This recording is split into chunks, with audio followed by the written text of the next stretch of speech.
അസ്സലാമലൈക്കും ഫ്രണ്ട്സ്, പുതിയൊരു വീഡിയോയിലേക്ക് എല്ലാവർക്കും സ്വാഗതം. എന്തൊക്കെയുണ്ട് വിശേഷം? എല്ലാവർക്കും നല്ല സുഖമായിരിക്കും. നമുക്കും നല്ല സുഖം, അൽഹംദുലില്ലാ.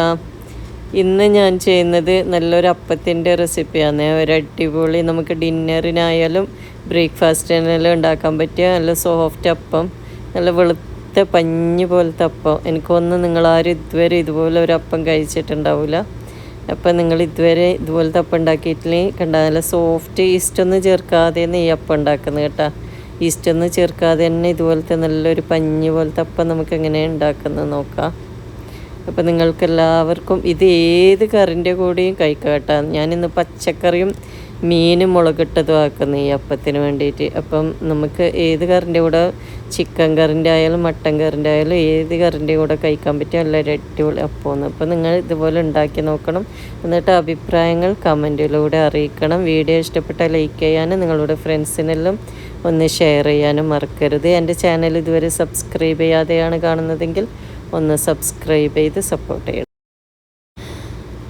അപ്പോൾ വീഡിയോ എങ്ങനെയെന്ന് ചെയ്യുന്നതിന് മുമ്പേ നമ്മൾ വയനാട്ടിലെ പ്രശ്നങ്ങളെല്ലാം എല്ലാവരും അറിയില്ലല്ലേ. നമ്മളെ ന്യൂസിനെല്ലാം എപ്പോൾ ഇതന്നെ കണ്ടിരിക്കലാന്ന് എൻ്റെ പണി. നമുക്ക് അവർക്ക് വേണ്ടിയിട്ട് പ്രാർത്ഥിക്കുക. എല്ലാം നഷ്ടപ്പെട്ടവർക്ക് അള്ളാഹ് ക്ഷമ കൊടുക്കട്ടെ. പിന്നെ അതിന് വേണ്ടിയിട്ട് സഹായിക്കുന്ന ഒരുപാട് ആൾക്കാരുണ്ട്. രാവും പകലും ഒന്നുമില്ലാതെ കഷ്ടപ്പെടുന്നവരും സമ്പത്ത് കൊണ്ട് സഹായിക്കുന്നവർക്കെല്ലാം അത് അള്ളാഹു തക്കതായ പ്രതിഫലം നൽകട്ടെ. ഇതുപോലത്തെ ഇനി ദുരന്തങ്ങളിൽ നിന്ന് അള്ളാഹു നമ്മളെല്ലാവരെയും കാത്തു രക്ഷിക്കട്ടെ. ആമീൻ. നമുക്ക് ദുആ ചെയ്യാം അല്ലേ. അങ്ങനെ നമ്മളിന്ന് വടയും സാമ്പാറും വാങ്ങിയ ചായക്ക്, അത് പിന്നെ അങ്ങനെ ചായയെല്ലാം കഴിച്ച് സാമ്പാർ, ഈ വട തീരെ ശരിയില്ല. അവർ മൈദപ്പൊടിനോടാ അങ്ങനെ എന്തോ ഉണ്ടാക്കിയെന്ന് തോന്നുന്നു. അല്ലെങ്കിൽ പിന്നെ ഉഴുന്ന് മില്ലിന്ന് പൊടിപ്പിച്ചിട്ടുണ്ടാവും, നല്ല പൗഡർ പോലെ. അതാണ് തീരെ ശരിയില്ല. അങ്ങനെ അതിൽ ചായ കഴിച്ച് മോന് ബർഗർ സാൻഡ്വിച്ച് വേണമെന്ന് പറഞ്ഞ് അവന് ബർഗർ സാൻഡ്വിച്ച് ആക്കി കൊടുത്ത്, അവനക്ക് വട വേണ്ടാവുമല്ലോ കേട്ടോ. അങ്ങനെ ബർഗർ സാൻഡ്വിച്ചെല്ലാം ആക്കി കൊടുത്തതിന് ശേഷം നമുക്ക് അവരെല്ലാം ഓഫീസിൽ പോയി. നമുക്കെന്നാൽ പിന്നെ ദോശ എങ്ങനെ ഉണ്ടാക്കാൻ നോക്കാം. ദോശക്ക് ഞാൻ ആദ്യമേ അരിവെള്ളത്തിലിട്ടിട്ടുണ്ടായിനല്ല, രാവിലെ തന്നെ എഴുന്നേറ്റ് പാട് അരിവെള്ളത്തിലിട്ടിട്ടുണ്ടായിന്. ഞാൻ പറഞ്ഞെന്ന് തോന്നുന്നു ഫസ്റ്റ്. അരിൻ്റെ കൂടെ തന്നെ ഈ 2 ടേബിൾ സ്പൂണ്, ഈ ഒരു കപ്പ് അരിക്ക് 1 ടേബിൾ സ്പൂൺ എന്ന കണക്കിന് 2 കപ്പ് അരിയാണ് ഞാൻ യൂസ് ചെയ്യുന്നത്. അതുകൊണ്ട് 2 കപ്പ് അരിക്ക് 2 ടേബിൾ സ്പൂണ് ഉഴുന്നും കൂടെ അതിൻ്റെ കൂടെ ആഡ് ചെയ്ത് കൊടുക്കണം അരി വെള്ളത്തിലിടുമ്പം തന്നെ.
അങ്ങനെ 2-3 മണിക്കൂറിന് ശേഷം നമ്മൾ അരിയും ഉഴുന്നും ഇല്ല, 1 കപ്പ് അരിക്ക് 1 ടേബിൾ സ്പൂൺ ഉഴുന്ന്, അങ്ങനെ ആ കണക്കിന് അരി കുതിർത്ത് വെച്ചത് നന്നായി കഴുകിയതിന് ശേഷം നമുക്ക് ഈ 1/4 കപ്പ് തേങ്ങ ചിരകിയത് ചേർത്ത് കൊടുക്കുക.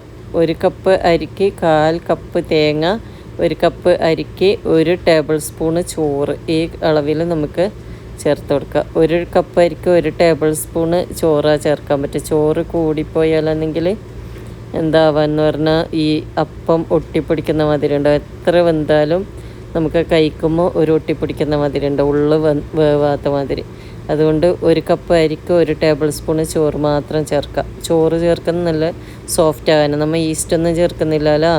അതുകൊണ്ട് പിന്നെ നല്ല സോഫ്റ്റ് ആകാൻ വേണ്ടിയിട്ട് ഈ 1 ടേബിൾ സ്പൂണ് ചോറ് ചേർത്ത് കൊടുക്കുന്നു.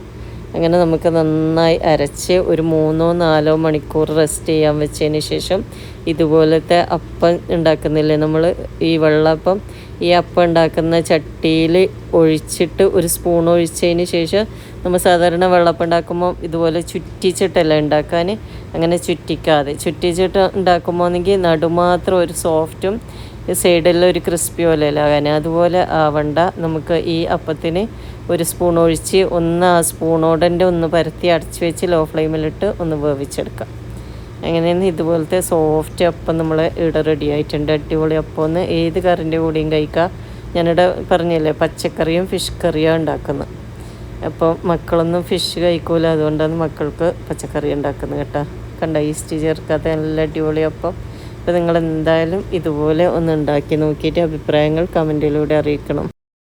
ഈ അപ്പത്തിന് അരി അരച്ചിട്ട് 3-4 മണിക്കൂർ വെക്കണം എന്ന് പറഞ്ഞില്ലേ. അപ്പോൾ അരി അരക്കുമ്പം തന്നെ ഉപ്പ് ചേർക്കുന്നുണ്ടെങ്കിൽ അങ്ങനെ ചേർത്ത് കൊടുക്കുക. നമുക്ക് പുളിക്കേണ്ട ആവശ്യമില്ല, ഇഡലിക്ക് പോലെ പുളിക്കണ്ട, ഒന്ന് റെസ്റ്റ് ചെയ്യാൻ വെച്ചാൽ മതി. പിന്നെ ഈസ്റ്റൊന്നും ചേർക്കുന്നില്ല.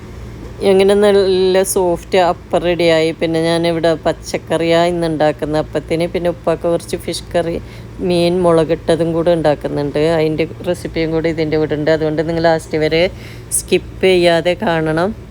പിന്നെ ഈ പച്ചക്കറി ചിക്കൻ കറിയാണ് നല്ലത്, പക്ഷേ ഇവിടെ നല്ല ചൂടായതുകൊണ്ട് ഭയങ്കര ചൂട്. ചിക്കൻ കറിയിലാകുമ്പോൾ ഭയങ്കര ചൂടല്ലേ, അതുകൊണ്ട് പിന്നെ ഞാൻ പച്ചക്കറിയാണ് ഉണ്ടാക്കുന്നത്. പച്ചക്കറി ഉണ്ടാക്കുന്നതിൻ്റെ റെസിപ്പി ഫുൾ വീഡിയോ ഞാൻ ചെയ്തിട്ടില്ല. എന്നാലും പിന്നെ ഈ ഉരുളക്കിഴങ്ങ്, ചേന, കുമ്പളങ്ങ, ബീൻസ്, നമ്മളെ കൂസയില്ലേ, ഞാൻ മുമ്പ് എൻ്റെ വീഡിയോ ചെയ്തിട്ടുണ്ട്. അതിന് ഈ സൗദിയിലെല്ലാം കിട്ടുന്ന പച്ചക്കറിയാണ് കൂസ. അത് പിന്നെ ഉള്ളി തക്കാളിയെല്ലാം ഇട്ടിട്ട് ഇതെല്ലാം നമുക്ക് തൊലി കളഞ്ഞ് വലിയ വലിയ പീസാക്കിയിട്ട് കട്ട് ചെയ്ത് വെക്കുക.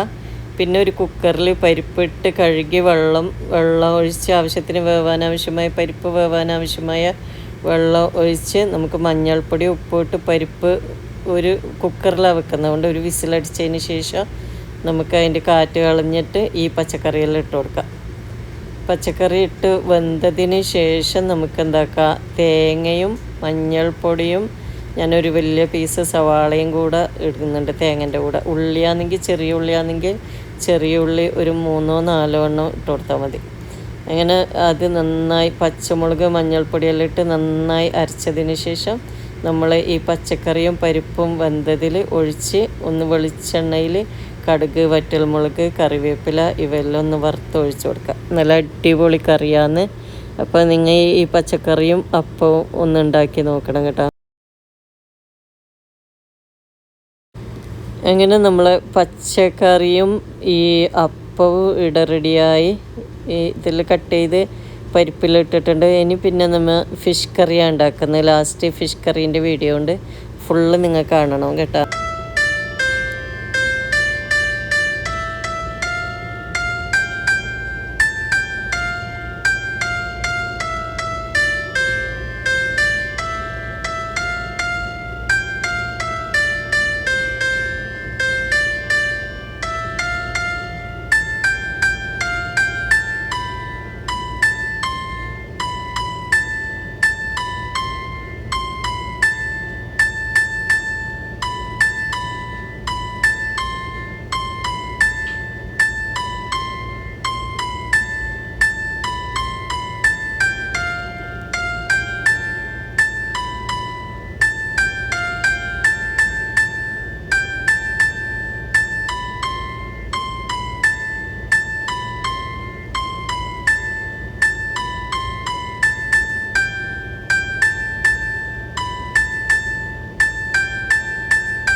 അങ്ങനെ പച്ചക്കറി റെഡിയായി. കടുവ വറുത്ത് വയ്ക്കുന്നതെന്ന് ഞാൻ കാണിച്ചിട്ടില്ല. പിന്നെ തിരക്കാന്ന് ഒരുപാട് സാധനങ്ങൾ ഉണ്ടാക്കണമല്ലോ, ഇനി ഫിഷ് കറിയും കൂടെ ഉണ്ടാക്കണമല്ലോ. ഈ ഫിഷിൻ്റെ പേര് 1000 വല്ലിന്ന് 1000 പല്ലിന്ന് അങ്ങനെ എന്തോ വന്നേ കേട്ടോ, ശരിക്കറിയില്ല.